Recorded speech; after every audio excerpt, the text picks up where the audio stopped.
नमस्कार विद्यार्थी मित्रांनो, आज आपण अध्ययनावर परिणाम करणारे घटक यामधला अवधान ही संकल्पना बघणार आहोत। आता या घटकामध्ये आपल्याला काय बघायचं आहे, म्हणजे प्रत्येक घटक जो तुमच्या अध्ययनासाठी आहे, जो टीईटी साठी विचारलेला आहे, त्यामध्ये बरोबर आपल्याला कशावरती प्रश्न विचारले जाऊ शकतात याची एक संकल्पना आपल्याला येणं गरजेचं आहे। आता बघा, आपण काय शिकत आहोत, अध्ययनावर परिणाम करणारे घटक। म्हणजे आपण जे अध्ययन करत असतो, आपण जे शिकत असतो, त्याच्यावरती काही घटक काय करत असतात, परिणाम करत असतात। मग आता यामध्ये कोणकोणते घटक येतात हे आपण यापूर्वी पाहिलेलं आहे। काही बाह्य घटक असतात तर काही आंतरिक घटक असतात। त्यातीलच अवधान हा घटक आपण बघणार आहोत की अध्ययनावरती अवधान कसा परिणाम करतो। आता अवधान म्हणजेच काय, एकाग्रता, कॉन्सन्ट्रेशन, बरोबर। अवधान म्हणजे एकाग्रता आहे, कॉन्सन्ट्रेशन आहे। तर अवधान आपल्या अध्ययनावरती सर्वात मोठा परिणाम करत असतं। ज्याचं कॉन्सन्ट्रेशन खूप असतं त्याचं अध्ययन परफेक्ट होतं। म्हणजे आपण बघत असतो की अध्ययन करत असताना आपलं जेवढं मन एकाग्र होईल तेवढं आपलं अध्ययन चांगल्या पद्धतीने होतं। तर अवधान म्हणजे काय हे आपण थोडक्यात आता समजून घेऊया। बघा, आपल्या जाणीवेच्या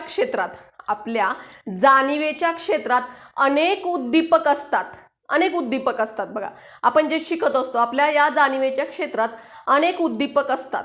जसं आपण उदाहरणार्थ एखादा बघूया की वर्गामध्ये शिक्षक शिकवत आहेत आणि सगळे विद्यार्थी बसलेले आहेत। आता विद्यार्थी हा जो अध्ययनार्थी आहे त्याच्या जाणीवेच्या क्षेत्रात तिथं अनेक उद्दीपक असतात। शिक्षकांचा आवाज, फळा असतो, वर्गातले बेंच असतात, वर्गाबाहेरचा आवाज असतो, वर्गातला पंखा असतो, त्याचबरोबर मनात चाललेले विचार असतात, एखादा स्पर्श असतो, किंवा त्याच पद्धतीने त्या अध्ययनार्थीचं जर डोकं दुखत असेल किंवा पोट दुखत असेल याचा सुद्धा काय होत असतं, ही सुद्धा उद्दीपक त्या ठिकाणी असतात। तर आता बघा, या अध्ययनार्थीमध्ये, या वर्गामध्ये जो अध्ययनार्थी शिकत असतो त्याच्या जाणीवेच्या क्षेत्रात केंद्रस्थानी शिक्षकाचा आवाज असतो। म्हणजे त्याच्या जाणीवेच्या क्षेत्रामध्ये, त्याच्या वर्तुळामध्ये केंद्रस्थानी काय असतं, शिक्षकाचा आवाज असतो, त्याच्याकडे सर्वांचं अवधान असतं। पण जेव्हा आणि इतर जे उद्दीपक आहेत ते त्या जाणीवेच्या वर्तुळाच्या परिघावर असतात, कडेनी असतात, केंद्रस्थानी शिक्षकाचा आवाज असतो। पण समजा त्या अध्ययनार्थीचं जर डोकं दुखत असेल तर काय होतं, त्याचं डोकं दुखण्यामुळं त्याचं अवधान काय होत नाही, शिक्षकाच्या शिकवण्याकडे लक्ष लागत नाही। त्यामुळं त्याच्या केंद्रस्थानी त्यावेळी डोकं दुखणं हेच असतं। त्यामुळे त्याचं सगळं लक्ष आपलं डोकं दुखतं याच्याकडे असतं आणि त्यावेळेस शिक्षकाचा आवाज हा परिघेकडे जातो आणि केंद्रस्थानी कोणता उद्दीपक येतो तर डोकं दुखणं हा उद्दीपक येतो। या उदाहरणावरून तुम्हाला अवधान म्हणजे काय ही संकल्पना आता थोडक्यात समजली असेल। आता अवधानाची व्याख्या आपण थोडक्यात बघूयात। याच्यावरती कशा पद्धतीने प्रश्न विचारले गेलेले आहेत हे आधी आपण बघूया। सर्वात पहिलं आपण बघूया अवधान म्हणजे काय। आता बघूया, अवधान म्हणजे काय की जाणीवेचा ओघ विशिष्ट उद्दीपकावर केंद्रित होणं म्हणजेच अवधान। जाणीवेचा ओघ विशिष्ट गोष्टीवर केंद्रित करणं म्हणजेच अवधान। एका विशिष्ट गोष्टीवर आपल्या जाणीवेचा ओघ काय होत असतो, केंद्रित होत असतो। नंतर बघा, अवधानी कशी आहे, अवधान हा मनोव्यापार जो आहे, जागृत अवस्थेमध्ये माणसाचा अवधान हा मनोव्यापार सतत चालू असतो। आपणच कधी कधी म्हणतो की माझं अनावधान झालं, म्हणजेच काय, आपलं एखाद्या गोष्टीकडे लक्ष असतं आणि थोड्या वेळाने दुसरीकडे लक्ष जातं, त्यावेळेस आपण म्हणतो अनावधान झालं। परंतु जागृत अवस्थेमध्ये माणसाचं अनावधान होत नसते। त्याच्यानंतर बघूया, अवधान ही कशी आहे, निवडपूर्ण क्रिया आहे। अवधान ही कशी आहे, निवडपूर्ण क्रिया आहे। म्हणजेच काय की कोणत्या उद्दीपकावर आपल्याला अवधान केंद्रित करायचे, कोणत्या उद्दीपकावर आपल्याला अवधान केंद्रित करायचं नाही, हे सर्वस्वी त्या व्यक्तीच्या निवडीवर असतं।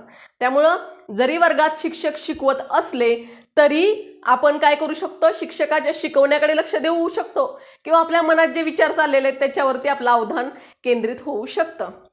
म्हणजेच अवधान ही कशी आहे, निवडपूर्ण अशी क्रिया आहे।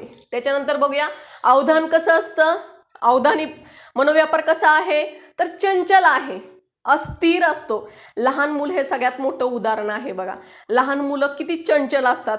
कुठल्याच एका उद्दीपकावर त्यांचं खूप वेळ अवधान राहत नाही. एक 10 मिनिटं एखाद्या खेळण्याशी ते खेळतात, लगेच त्यांना दुसरं खेळणं पाहिजे असतं. अशा प्रकारे अवधान हे कसं आहे, चंचल असतं. त्याच्यानंतर बघूया, अवधान हे एका वेळी एकाच उद्दीपकावर केंद्रित होत असतं. अवधान हे एका वेळी एकाच उद्दीपकावर केंद्रित होत असतं. आता याच्याच वरती प्रश्न पडलेला आहे, तो म्हणजे 2016ला प्रश्न पडलेला आहे. काय आहे, खाली दिलेल्या विधानांपैकी अवधानाबाबत कोणते विधान असत्य आहे? अवधान ही एक निवडक प्रक्रिया आहे. हे विधान सत्य आहे बघा. प्रत्येक पर्याय जेव्हा तुम्ही पर्याय बघत असता तेव्हा तिथंच ठरवायचं ते विधान सत्य की असत्य आहे. तर पर्याय क्रमांक 1 हे विधान सत्य आहे. पर्याय क्रमांक 2, अवधानामुळे ज्ञानग्रहण व आकलन होते, हेही विधान सत्य आहे.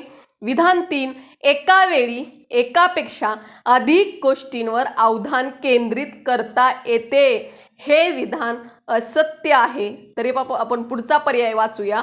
अवधान जसे बाह्य गोष्टींवर एकाग्र होते तसेच ते आंतरिक बाबींवरही होते.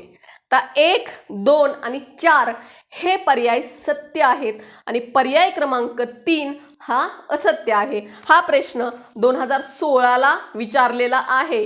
तर यामध्ये एका वेळी एकाच उद्दीपकावर अवधान केंद्रित होत असतं. आता बघूयात आपण, अवधान ह्या मनोव्यापाराची सुरुवात कोणतीही कृती करताना, कुठलीही कृती करत असताना, कोणतीही गोष्ट करत असताना अवधान या मनोव्यापारानेच सुरुवात होत असते. बघा, साधे आपल्याला स्वयंपाक करायचा, एखादा पदार्थ करायचा म्हटलं तरी आपल्याला अवधानानेच त्याची सुरुवात करावी लागते. नाहीतर मीठ टाकलं की नाही हेच आपण विसरून जातो. आपलं जर अवधान नसेल स्वयंपाक करताना तर तिखट किती टाकलंय किंवा मीठ टाकलंय की नाही हेच आपल्याला आठवत नाही. म्हणजे कोणतीही कृती करताना अवधान या मनोव्यापारानेच त्याची सुरुवात होत असते. त्याच्यानंतर बघा, अवधान या मनोव्यापाराची काय आहेत, अनुभवाची विविध अंगे आहेत. आता ती विविध अंगे कोणती आहेत ती आपण बघूया. एक आहे ज्ञानात्मक, भावात्मक आणि क्रियात्मक अंग. जसं एखादी गोष्टीची आपल्याला माहिती घ्यायची आहे, त्याचं ज्ञान मिळवायचं आहे, तर ते कोणतं अंग आहे, ज्ञानात्मक अंग आहे. उदाहरणार्थ बघा, कोरोना आपल्या देशामध्ये आल्यानंतर त्या रोगासंदर्भात माहिती घेण्यासाठी विविध अवधान तिकडं खेचलं गेलं. आपलं त्याची माहिती घ्यायची होती आपल्याला, त्याचं ज्ञान मिळवायचं होतं. हा एक ज्ञानात्मक अंग. पण कोरोना हा रोग आपल्याही राज्यात शिरकाव झाल्यानंतर आपल्याला काय झालं की आपलं कुटुंब आणि आपण त्याच्यापासून वाचण्यासाठी त्याचे काय झालेलं आहे, त्याच्या संदर्भात ज्ञान घेण्याकडे जे अवधान खेचलं गेलं त्याला म्हणतात भावात्मक अंग. आणि क्रियात्मक अंगाचं जर आपण उदाहरण घ्यायचं झालं तर आपल्याला एखादं गोष्ट शिकणे, एखादं कौशल्य शिकणं, तर ती त्याच्यासाठी जी आपली धडपड असते, त्याच्यासाठी जे आपलं अवधान आपण कॉन्सन्ट्रेट करत असतो त्याला काय म्हणतात, क्रियात्मक अंग. तर अशा पद्धतीने अवधान या मनोव्यापाराची अनुभवाची विविध अंगे आहेत. तसेच बघा, कधीही अवधान हे मूर्त गोष्टींकडे वळते. सर्वात प्रथम अवधान हे काय होत असतं, मूर्त गोष्टींकडे वळत असतं. त्याच्यानंतर बघा, प्रत्यक्ष इंद्रियांच्या सहभागाशिवाय सुद्धा अवधान सुरू असते. जसं मी तुम्हाला मगाशी उदाहरण दिलं की पुढे शिक्षक शिकवत आहेत आणि जर आपल्या घरी त्या विद्यार्थ्याच्या घरी काही कार्यक्रम असेल तर त्या विद्यार्थ्याला असं वाटत असतं की कधी एकदा हा तास संपतो, त्याचं पूर्ण अवधान हे घराकडे असतं.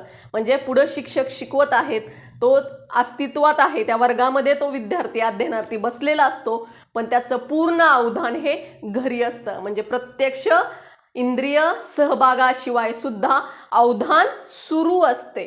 त्याच्यानंतर पुढचं बघूयात, नाविन्याचा शोध. म्हणजे अवधान हे नेहमी नाविन्याच्या शोधात असते.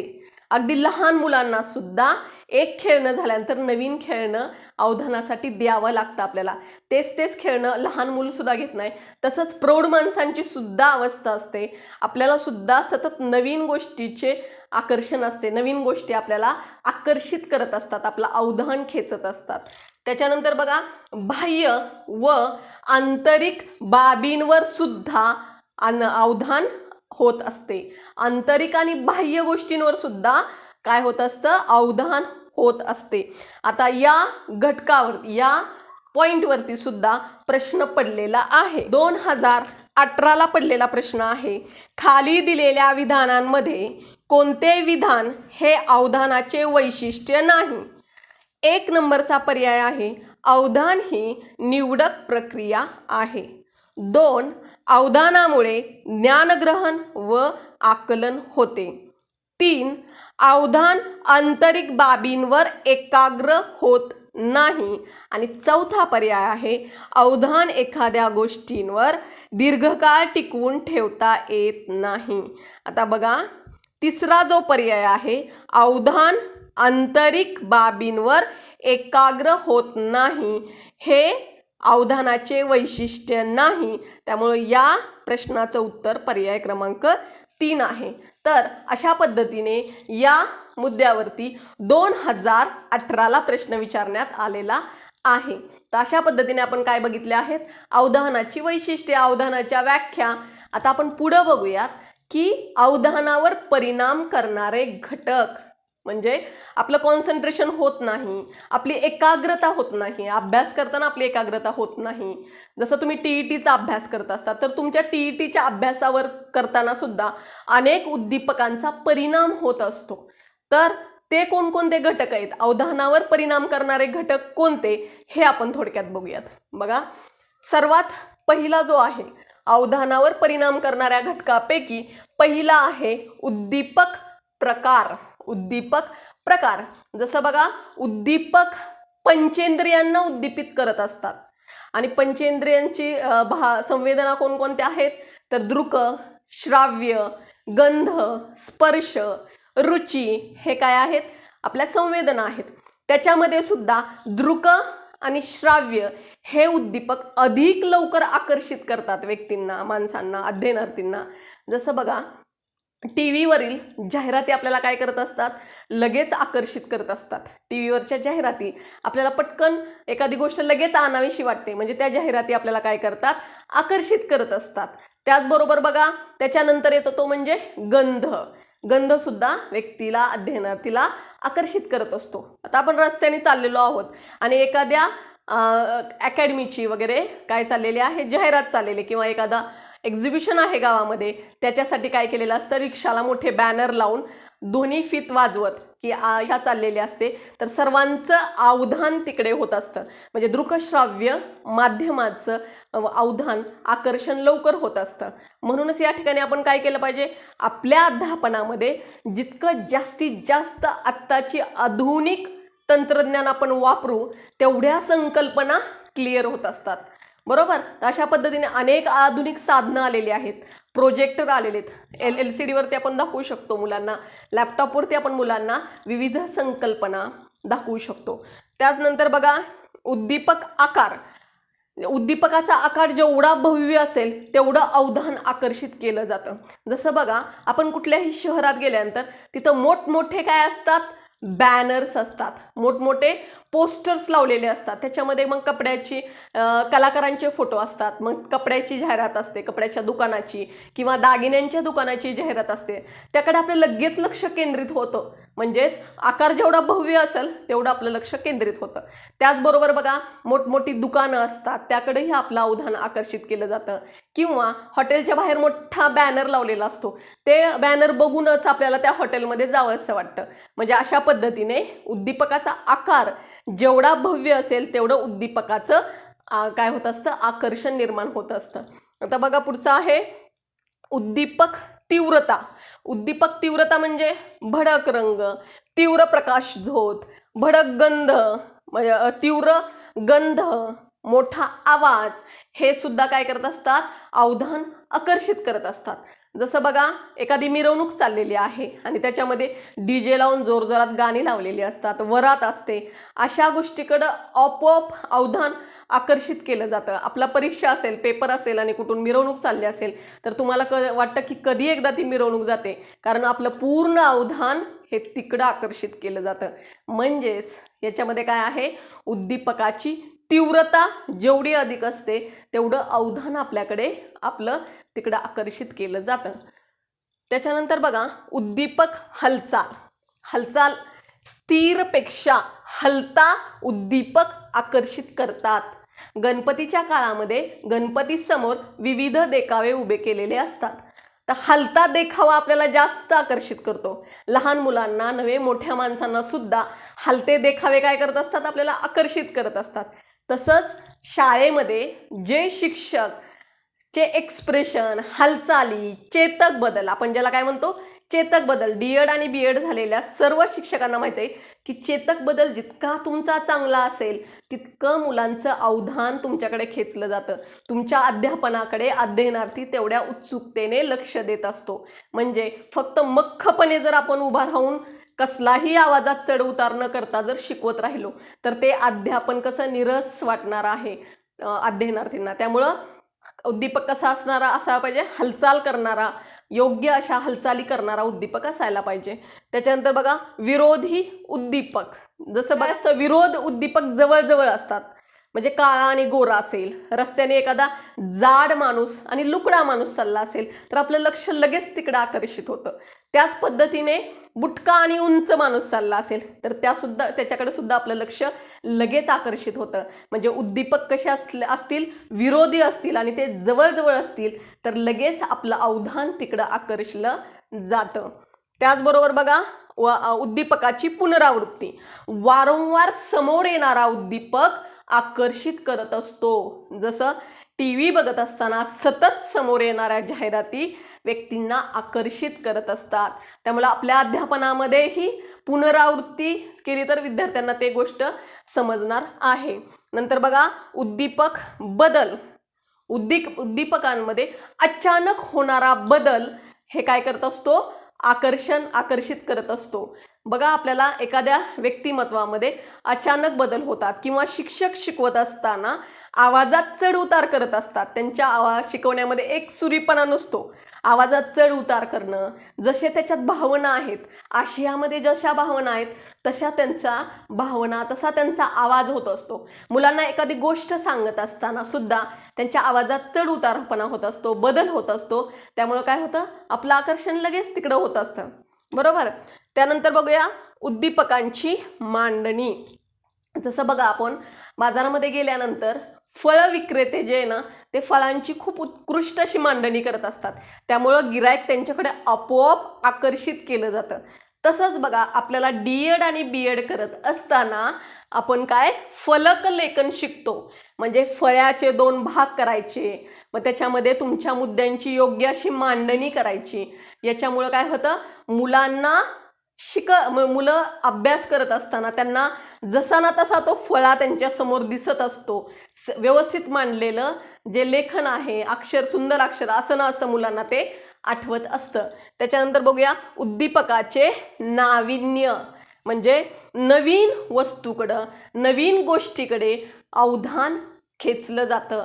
अध्यापन करत असताना तुम्ही दररोज नवीन शैक्षणिक साधनं किंवा नवीन उपक्रम जर तुम्ही वर्गामध्ये घेत असाल तर तुमच्या अध्यापनाकडे विद्यार्थ्यांचं लक्ष आपोआप केंद्रित होणार आहे.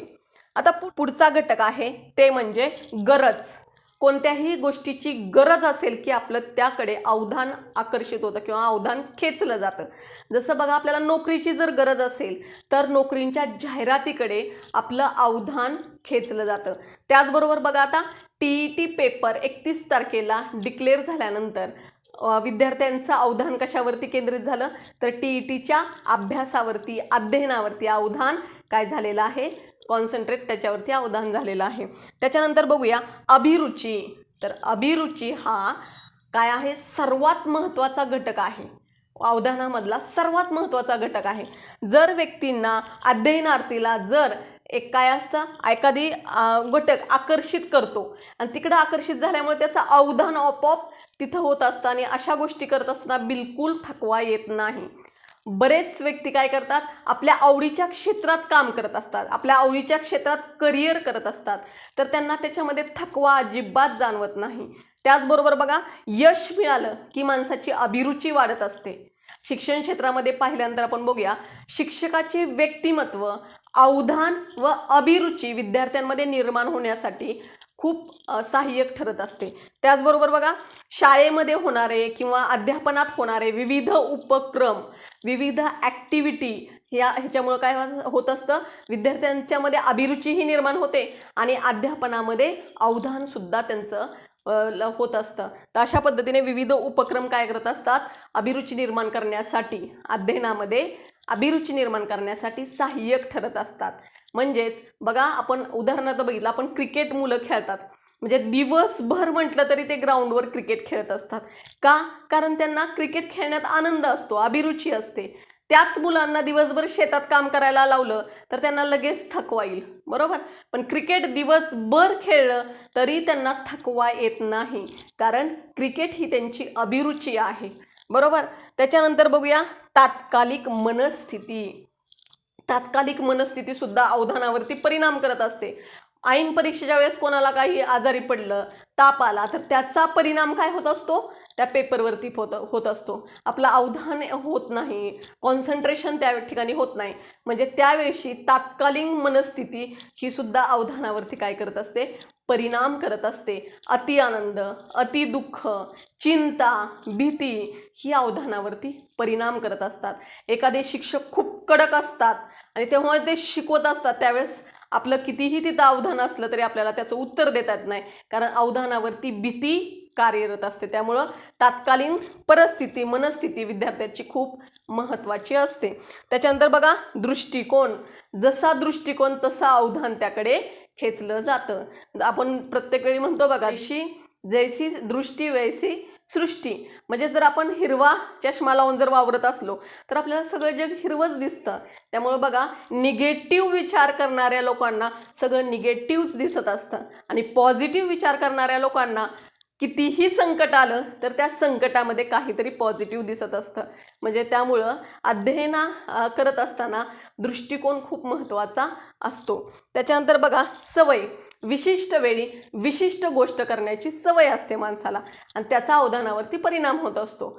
साधं बघा, आपल्याला व्यायामाची सवय असते काहींना, किंवा बऱ्याच महिलांना एक 8 वाजता समजा त्यांची मालिका असेल आवडीची, तर 7 वाजल्यापासून त्यांचं अवधान टीव्हीकडे असते. आता 8ला माझी मालिका लागणार आहे. म्हणजेच विशिष्ट वेळी विशिष्ट सवय लागलेली असते, त्याचा सुद्धा अवधानावरती परिणाम होत असतो. तर अशा प्रकारे विविध घटक अवधानावरती काय करत असतात, परिणाम करत असतात. आता आपण बघूयात अवधानाचे प्रकार. आता अवधानावर परिणाम करणाऱ्या घटकांमध्ये अभिरुची याच्यावरती काय पडलेला आहे, प्रश्न पडलेला आहे. 2017ला प्रश्न पडलेला आहे, अवधान केंद्रीकरण करण्यास अभिरुची महत्त्वाची भूमिका बजावते. यासाठी खालीलपैकी कोणते विधान समर्थन करीत नाही. समर्थन करीत नाही म्हणजे काय आहे, अयोग्य विधान कोणतं आहे हे लक्षात घ्यायचं सर्वांनी.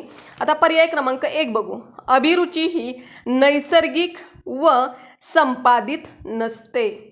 हे विधान असत्य आहे. बघा, पहिलंच विधान समर्थन करत नाहीये वरच्या विधानाचं. अभिरुची ही नैसर्गिक व संपादित नसते. बघा, अभिरुची नैसर्गिक असते. कधी कधी एखाद्या व्यक्तीला एखाद्या गोष्टीमध्ये लहानपणापासून आवड असते, अभिरुची असते. संपादित म्हणजे एखाद्या गोष्टीची अभिरुची संपादित म्हणजे एखादे निर्माण होणं. जसं मगाशी मी सांगितलं की अभिरुची ही निर्माण केली जाऊ शकते, तसं अभिरुची ही संपादित नसते असं म्हटलेलं आहे. म्हणजेच हे वाक्य असत्य आहे. पहिलंच जो पर्याय दिलेला आहे तो असत्य आहे. आता आपण पुढचे पर्याय बघूया. अध्ययनार्थीला, दुसरा पर्याय, अध्ययनार्थीला यश मिळत गेले की अभिरुची निर्माण होते. हे अगदी बरोबर सत्य विधान आहे. प्रत्येक विधान सत्य की असत्य ठरवायचं आणि मग पुढे जायचं. पुढचा आहे तिसरा, शिक्षकाच्या व्यक्तिमत्वाचा परिणाम अवधान व अभिरुची निर्माण करण्यास होतो. हेही विधान सत्य आहे. चौथा पर्याय आहे विविध उपक्रमांचा वापर केल्यास मुलांमध्ये अभिरुची निर्माण होऊन त्याचे अवधान शिक्षणाकडे खेचले जाते. हा पर्याय सुद्धा बरोबर आहे. म्हणजे फक्त पर्याय क्रमांक 1 अभिरुची ही नैसर्गिक व संपादित नसते हा पर्याय या प्रश्नाचं उत्तर आहे. बघा 2017ला हा प्रश्न विचारला गेलेला आहे. आता अवधानाचे प्रकार कोणते कोणते आहेत ते आपण बघूया. अनैच्छिक अवधान, नंतर ऐच्छिक अवधान आणि अभ्यस्त अवधान. अनैच्छिक, ऐच्छिक आणि अभ्यस्त असे अवधानाचे 3 प्रकार आहेत. बघा पहिला आहे अनैच्छिक, दुसरा ऐच्छिक आणि तिसरा अभ्यस्त. आता हा प्रकार लक्षात ठेवण्यासाठी ना, अनैच्छिक म्हणजे लहान मूल नर्सरी LKG मध्ये बसते तेव्हाचा जो अवधान असतं ते अनैच्छिक असतं. लहान मूल ह्या अवधानाचं लक्षात ठेवायचं. ऐच्छिक म्हणजे अभ्यास, एखादं यश मिळवण्यासाठी वगैरे जे आपण अभ्यास करत असतो ते म्हणजे ऐच्छिक. आणि तिसरं आहे ते म्हणजे अभ्यस्त, म्हणजे एखादे गायक सचिन तेंडुलकर असेल, लता मंगेशकर आहेत, असे जे घडलेले आहेत, ज्या अवधानाने घडलेले आहेत तो प्रकार म्हणजे अभ्यस्त. आता सर्वात पहिलं बघूया. अनैच्छिक अवधान हे कसं असतं? चंचल असतं. कसं असतं? चंचल असतं. जसं बघा एखाद्या खूप वेळ एका उद्दीपकावर हे अवधान टिकत नाही. जसं लहान मुलं आहे बघा, ते नर्सरी LKG मध्ये असतात, खूप वेळ त्यांचं एका गोष्टीवर अवधान टिकत नाही, ते चंचल असतं, अस्थिर असतं. नर्सरीतली मुलं खूप वेळ त्यांच्या तासिका सुद्धा कशा असतात? कमी वेळेच्या असतात, कारण त्यांचं खूप वेळ एका घटकावरती अवधान टिकू शकत नाही. प्रकारच्या अवधानामध्ये व्यक्ती स्वेच्छेने अवधान देत नाही, तर बाह्य उद्दीपकामुळं काय होत असतं? तिकडे अवधान खेचलं जातं, आकर्षलं जातं. जसं मोठा आवाज, मगाशी मी सांगितल्याप्रमाणे तीव्र गंध, मोठा आवाज असेल, तीव्र प्रकाश झोत असेल, त्यामुळं आपोआप तिकडे लक्ष खेचलं जातं. जसं मोठा आवाज लावून DJ लावून जेव्हा मिरवणूक चाललेली असते त्याकडे आपल्या आपोआप लक्ष खेचलं जातं. त्याचबरोबर बघा संध्याकाळी फिरत असताना रातराणीचा गंध आला की आपोआप त्या तीव्र अशा गंधाकडे आपलं लक्ष आकर्षित केलं होत असतं. म्हणजे बघा लहान मुलांना जे शिक्षक शिकवत असतात त्यांना जोर जोरात शिकवावं लागतं. मोठ्या आवाजांमुळे त्यांचं लक्ष आपोआप त्यांच्या अध्यापनाकडे जात असतं. नंतर बघू ऐच्छिक. ऐच्छिक अवधान जो प्रकार आहे ऐच्छिक म्हणजेच हे जे अवधान आहे ते कसं असतं? लक्ष केंद्रित करून स्वतःच्या इच्छेने लक्ष केंद्रित केलं जातं.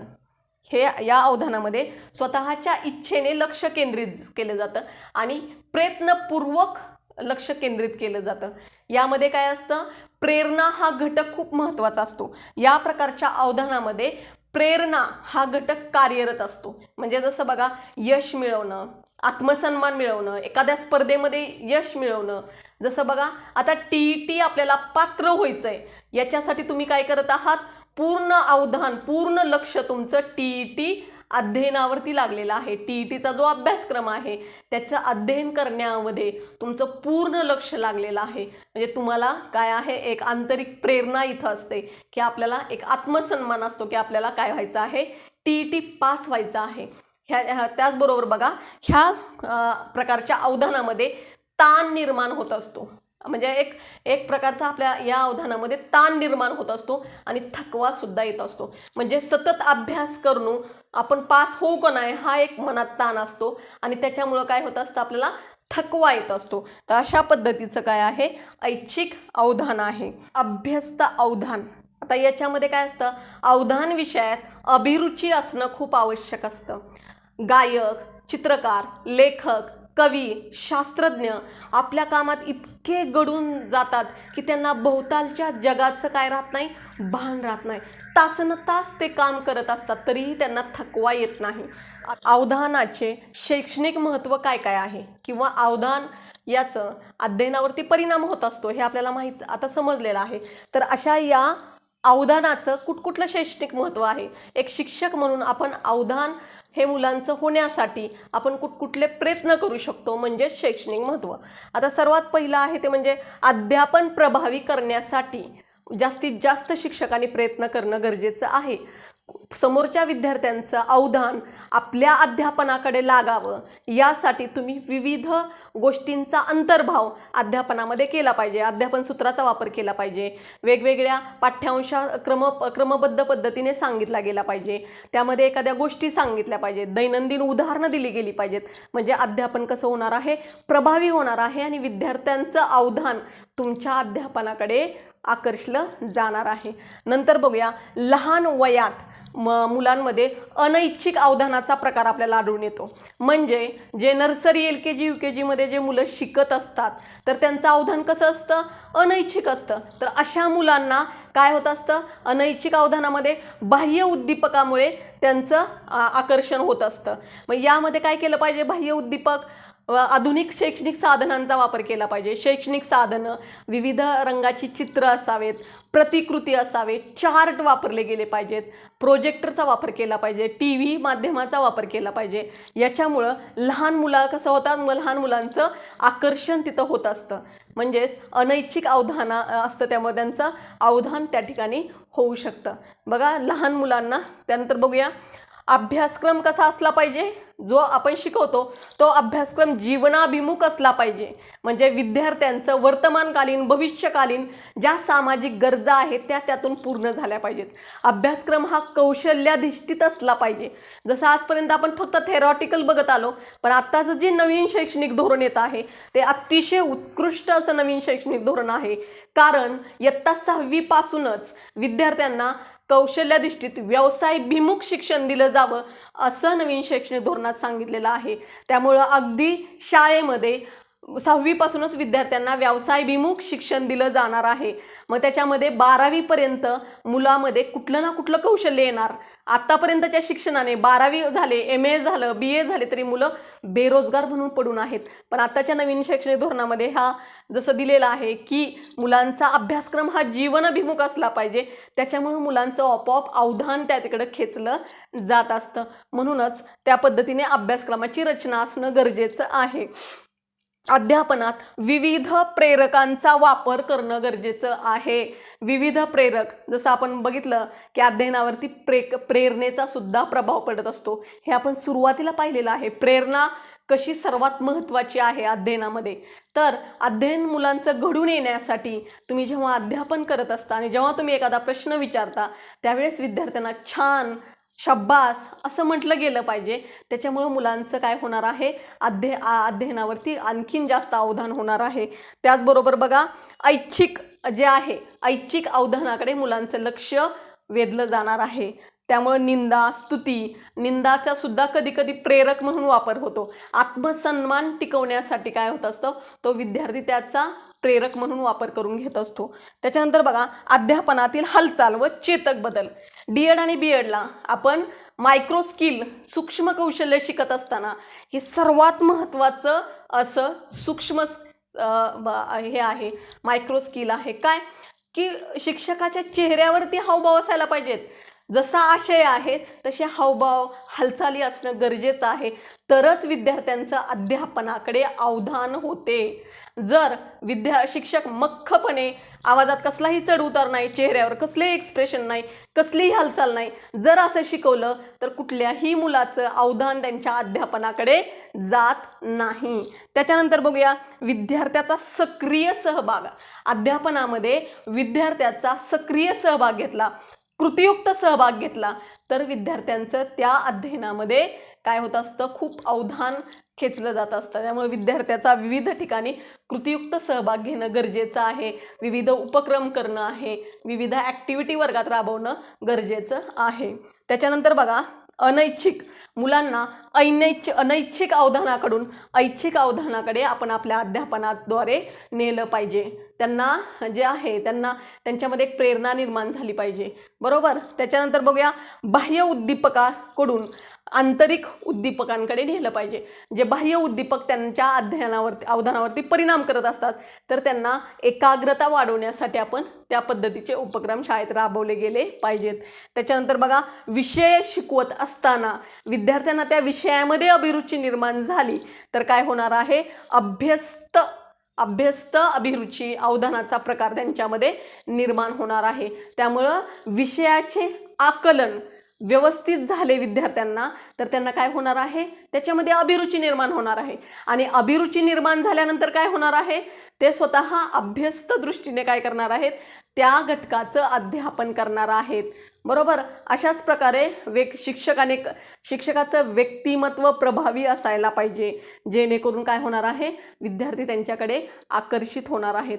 अशा प्रकारे विद्यार्थ्यांचं अवधान तुमच्या अध्यापनाकडे व्यवस्थित लागावं यासाठी एक शिक्षक म्हणून आपण परिपूर्ण त्या ठिकाणी असायला हवं. आता अवधानाच्या प्रकारावरती 2013ला प्रश्न विचारलेला आहे. चित्रकार चित्र रेखाटण्यात इतका रंगून जातो की त्याला स्थळ काळाचे भान राहत नाही. हे टिंबटिंब अवधानाचे उदाहरण होय. पर्याय 1 अभ्यस्त, 2 ऐच्छिक, 3 अनैच्छिक, 4 वरीलपैकी कोणतेही नाही. या प्रश्नाचं उत्तर पर्याय क्रमांक 1 अभ्यस्त हे आहे.